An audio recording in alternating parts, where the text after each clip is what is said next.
Kansas City Chiefs kicker Harrison Butker is facing major backlash after addressing the graduates of a Catholic school, Benedictine College. I think it is you, the women, who have had the most diabolical lies told to you.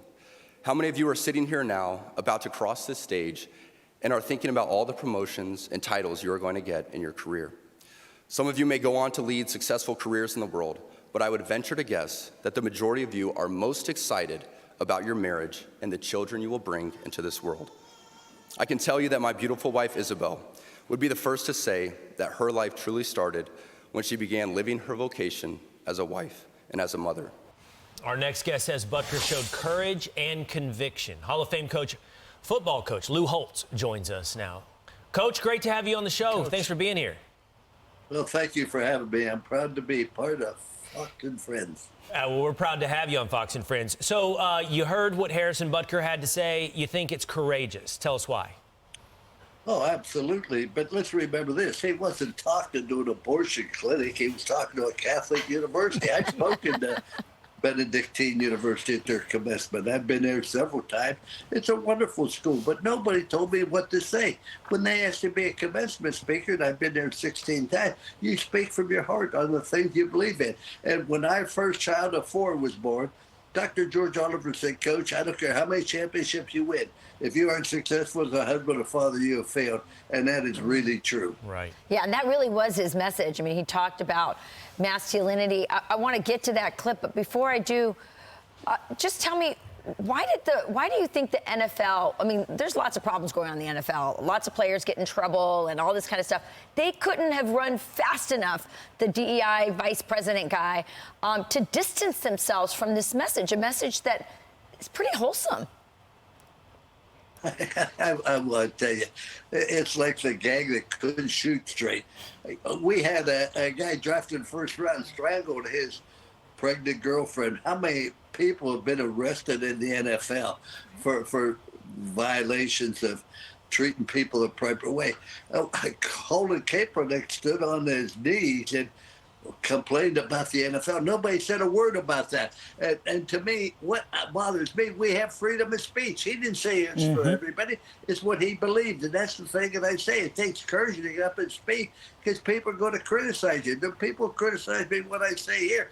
I can't control that. I can only control what I believe, and I'm true to myself as well as my values. Amen. Well, Rachel mentioned it. He talked not just about women, but also men. Here's Harrison Butker talking about cultural emasculation of men. Watch.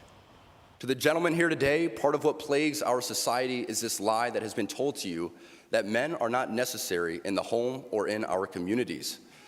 Be unapologetic in your masculinity, fighting against the cultural emasculation of men. Do hard things. Never settle for what is easy. You've been doing hard things and fighting back against that for a long time. Pretty important message. I agree with him completely. You know, in 1988, Time magazine came to me and said, Coach, would you write an article what this country would be like in 2020? I wrote the article, it was published, I have it in my hallway, and what I said is a breakdown of the family. Everything goes with the family. When you don't have discipline in the family, you don't have love in that family, you don't have direction, you end up with all kinds of problems. I do a podcast titled Changing the Culture of This Country. You know, this country belongs so many different things. I'm an old man. My birthday candles cost more than a cake, but the one thing I do know that you have to have faith and belief in what you're doing and stand for something. And unfortunately, we don't do that. I think that you have to make a decision if you want to stay home or pursue a career. My wife and I decided we're going to go without certain things, but it was important for somebody to be home and raise our 4 children. That when they came home from school, there'd be somebody there to listen to them, to comfort them, whatever else the case may be. It was a difficult decision. We did without a lot of things, but it was the best choice we ever made. My wife had the more important job than I did, by far, and she did a better job with it. My greatest success is not coaching, not speaking. My greatest success is in my family, and I'm proud of my family. And the reason is because we stayed together as a family. That's really important as you go along. And people ask me, what's the difference between athletes today and 20 years ago? Well, today everybody wants to talk about the rights and privileges. 20 years ago, we talked about our obligation and responsibility. When you join a team, you join a business, you bring a child in the world, you have obligation and responsibility. If you want to fail, you have the right to fail. You do not have the right to cause other people to fail. And when somebody stands up and says, I believe this, it doesn't say everybody should. This is what he believes. And that's why they brought him here, to say what he believed, not what the university felt he should say. I spoke to the 16 college graduates. Commencements. Not once has anybody said, Coach, you need to say this or speak this. You have to speak from your heart on the things you believe in. Incredible message this morning, Coach. You can win all the titles in the world that you want. You can win 16 national titles, but you're a failure if you're not a good husband and a father. Coach Lou Holtz, we love having you on the program. Thanks, Coach. Thank you Good so to see much. you. Thank you for having me. I'm Steve Ducey. I'm Brian Kilmeade. And I'm Ainsley Earhart. And click here to subscribe to the Fox News YouTube page to catch our hottest interviews and most compelling analysis.